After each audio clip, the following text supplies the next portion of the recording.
Pourquoi est-ce que certaines portes semblent grandes ouvertes pour certains, mais complètement fermées pour d'autres? C'est une question qui nous touche toutes et tous, et la réponse se trouve peut-être dans une question encore plus fondamentale. Est-ce qu'on est le produit de notre biologie ou de notre société? C'est exactement ça qu'on va explorer aujourd'hui à travers le prisme des perspectives féministes. Alors voici la question centrale qui va nous guider. Les hommes et les femmes sont-ils ou sont-elles fondamentalement différents? Et surtout, d'où viennent ces différences qu'on observe tous les jours autour de nous? Pensez-y, ça commence bien avant même notre naissance, n'est-ce pas? La fameuse chambre bleue ou rose. Puis, un peu plus tard, c'est les poupées ou les jeux de construction, les compliments sur la beauté ou sur la force. Cette division, elle s'installe vraiment, vraiment tôt. Et elle finit par façonner notre identité, nos relations et, au fond, toute notre manière de vivre dans le monde. Bon, pour bien comprendre le présent, il faut souvent faire un petit détour par le passé. Commençons donc par explorer les idées, puis les inégalités qui ont bâti le monde dans lequel on vit aujourd'hui. Un concept absolument clé ici, c'est celui du patriarcat.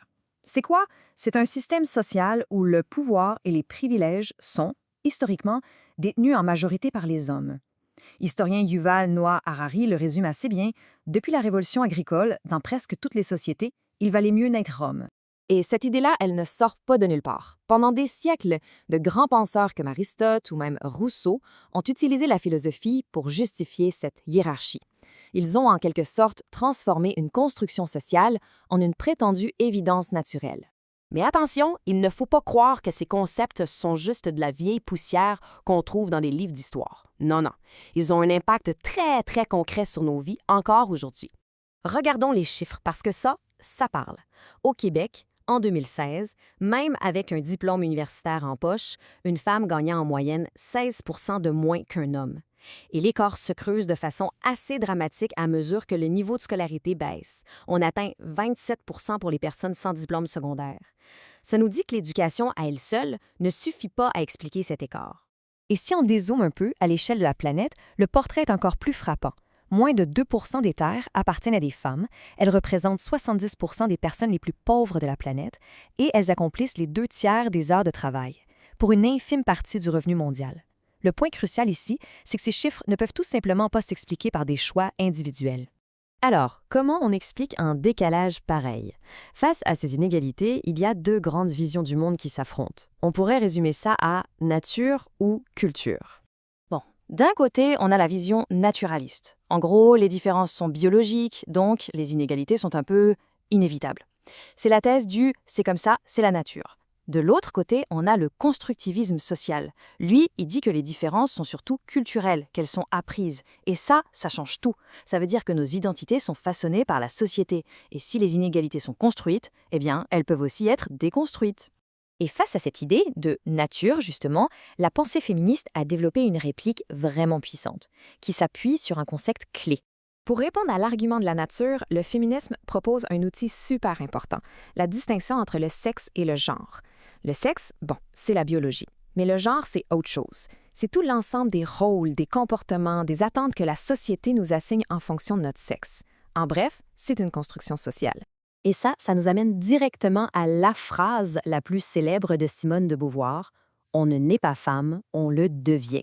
Ce qu'elle affirme ici, c'est que l'identité féminine, ce n'est pas une naissance figée, mais le résultat d'un long, très long apprentissage social.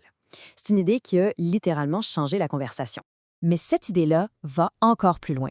Si nos identités sont construites, qu'est-ce qui arrive avec notre savoir? Est-ce qu'il est vraiment si objectif que ça?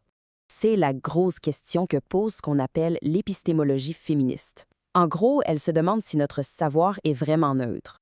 Si la science et la philosophie ont été dominées par des hommes pendant des siècles, est-ce que ce n'est pas possible que leurs perspectives, leurs angles morts se soient infiltrés dans ce qu'on considère aujourd'hui comme des vérités? Et ça, c'est lié à la théorie du point de vue situé. L'idée est simple, mais elle est puissante. Il n'y a pas de regard neutre, pas de point de vue de nulle part. Notre position sociale, notre genre, notre classe, notre culture, tout ça influence notre perception du monde. Alors, comment on fait pour avoir une vision plus juste du monde? La philosophe Sandra Harding propose une solution qui peut paraître surprenante. L'objectivité forte. Son idée, la vraie objectivité, on ne l'atteint pas en faisant semblant d'être neutre, mais plutôt en intégrant activement les points de vue de celles et ceux qui ont été historiquement ignorés. Autrement dit, plus de perspective, ça ne veut pas dire moins d'objectivité. Au contraire, ça en veut dire plus.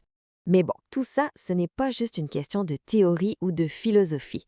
Voyons maintenant pourquoi ces idées ont des conséquences très très concrètes, parfois même des conséquences de vie ou de mort. Parce qu'il faut être très clair là-dessus, ce n'est pas juste un exercice intellectuel. Les conceptions qu'on a du genre et du pouvoir, eh bien, elles ont des implications directes et parfois absolument terribles dans la vie des gens. La violence systémique qui découle de ces idées, c'est un fléau mondial. On parle du féticide de filles en Asie, des mutilations génitales qui touchent plus de 200 millions de femmes, du viol utilisé comme arme de guerre. Ces chiffres sont terrifiants et ils nous rappellent l'urgence de questionner ces constructions de pouvoir. Finalement, si on accepte l'idée que nos rôles, nos identités et même nos inégalités ne sont pas des fatalités, mais des constructions, alors la conclusion nous place devant une responsabilité immense. La question n'est plus tant de savoir qui nous sommes, mais plutôt qui nous choisissons de devenir. Si notre monde social est construit, que va-t-on choisir de bâtir pour la suite?